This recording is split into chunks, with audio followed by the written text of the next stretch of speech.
ಭಾನುವಾರ ಬಾಡೂಟ ಇತ್ತು ಅಂತ ನಾನು ಶನಿವಾರ ಸಾಯಂಕಾಲ ಮಂಗ್ಸಾರು ಚೌಟ್ರಿ ತಗೊಂಡ್ನಿ. ಉಪ್ಪೆಹಣ್ಣು ಮುದ್ದಿಗೆ ಮಾಡ್ತಾಯಿದ್ರು. ನಾನು ಚಾಕ್ ತಗೊಂಡು ಉಪ್ಪೆಹಣ್ಣು ಗಾಡಿ ಎತ್ಕೊಂಡು ಕಲ್ಲಂಡೂರು ತಗೊಂಡ್ನಿ. ನಾನು ಹೋಗೋಷ್ಟೊತ್ಕ ಬೆಗ್ಲಿ ಶ್ರೀಧರ್ ಹಣ್ಣು ಬಂದು ತರಕಾರಿ ಬಿಡಿಸ್ತಾಯಿದ್ರು. ನಾನು ಈರುಳ್ಳಿ ಬಿಡಿಸಿದ್ದೆ. ಕತ್ಲಾಗೋಷ್ಟೊತ್ಕ ಮನ್ಸುತ್ತೂರು ಲೈಟ್ಗಳು ಬಿಟ್ಟಿರು, ಯಾಕಂದರೆ ಅವ್ರದ್ದೇ ಲೈಟಿಂಗ್ಸ್ ಇತ್ತು.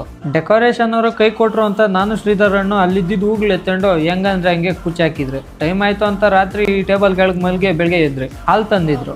ಅದ್ರಾಗ ಸ್ವಲ್ಪ ಟೀ ಮಾಡ್ಕೊಂಡು ಕುಡಿದ್ರಿ. ಮಣ್ಣೆಹಣ್ಣು ಅಕ್ಕಿ ಪಾಯಸ ಮಾಡ್ತಾಯಿದ್ರು. ಈ ಕಡೆ ನಮ್ಮ ಶ್ರೀಧರ್ ಹಣ್ಣು 25 kg ಚಿಕನ್ಕ ಕಬಾಬ್ ಮಸಾಲೆಗಳು ಹಾಕ್ತಿದ್ರು. ಶೆಟ್ಟೆಹಣ್ಣು ಟಿಫನ್ಕ ಚಿತ್ರಾನ್ನ ಗೊಜ್ಜು ಮಾಡ್ತಿದ್ರೆ ಪಕ್ಕದಾಗ ಅನ್ನ ರೆಡಿ ಆಗಿತ್ತು. ನಾನು ಮಸಾಲಕ ಈರುಳ್ಳಿ ಟೊಮೆಟೊ ಹಚ್ಕೊಟ್ನಿ. 60 kg ಹಂದಿಬಾಡು ಪೆಪ್ಪರ್ ಡ್ರೈ ಮಾಡಕ್ಕೆ ಒಲ್ಮ್ಯಾಗ ಬೇಯಿಸ್ತಿದ್ರೆ ಟಿಫನ್ ತಿನ್ನಕ ಮಣ್ಣೆಹಣ್ಣು ಚಿತ್ರಾನ್ನ ಬಕೆಟ್ ಹಾಕೊಂತ ಇದ್ನು. ಕುರಿಗಳನ್ನ ದೇವಸ್ಥಾನ ಕೊಡ್ಕೊಂಡು ಹೊಂಟ್ರು. ಅಷ್ಟೊತ್ಕ ಚಿಕನ್ ಫ್ರೈ ರೆಡಿ ಆಗಿತ್ತು. ಇನ್ನೇನು ಕೆಲಸ ಇಲ್ಲ ಅಂತ ನಾನು ಶ್ರೀಧರ್ ಹಣ್ಣು ಸ್ವಲ್ಪ ಹೊತ್ತು ಮಲ್ಕೊಂಡ್ರಿ. ಮಧ್ಯಾಹ್ನ 12 ಗಂಟೆ ಆಯ್ತು. ಕುರ್ಮಟನ್ನು ಕಟ್ ಮಾಡಿ ಎತ್ತಂಬಂದ್ರು. ಇನ್ನೂ ಸ್ವಲ್ಪ ಮಟನ್ನು ಕಟ್ ಮಾಡ್ತಾ ಇದ್ರು. ಶ್ರೀಧರ್ ಹಣ್ಣು ಮಣ್ಣೆಹಣ್ಣು ಮುದ್ದೆ ತೊಳಸ್ತಾ ಇದ್ರು.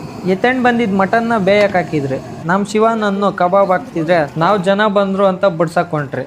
ಎಲ್ಲರೂ ಊಟ ಮಾಡ್ತಾ ಇದ್ರು. ನಾವು ಮಾಡಿದ್ದು 350 ಜನಕ್ಕೆ ಅಡಿಗೆ. ಚಿಕನ್ ಸಾಲಿಲ್ಲ ಅಂತ ತಿರ್ಗಾ ಶೆಟ್ಟೆಹಣ್ಣು ಚಿಕನ್ ಸಾರು ಮಾಡ್ತಾ ಇದ್ರು. ನಾನು ಉಪೆಣ್ಕ ಒಂದು ಮಾತು ಹೇಳಿ ಕಲ್ಲಂಡೂರಿಂದ ಮನೆ ಕಡೆ ಹೊಂಟ್ರೆ ದಾರ್ಯಾಗ ಮಂಗ್ಸಂದ್ರದವರು ಡ್ರಾಪ್ ಮಾಡಿದ್ರು. ಅಂದಂಗೆ ಇವತ್ತು ಇಷ್ಟೇ.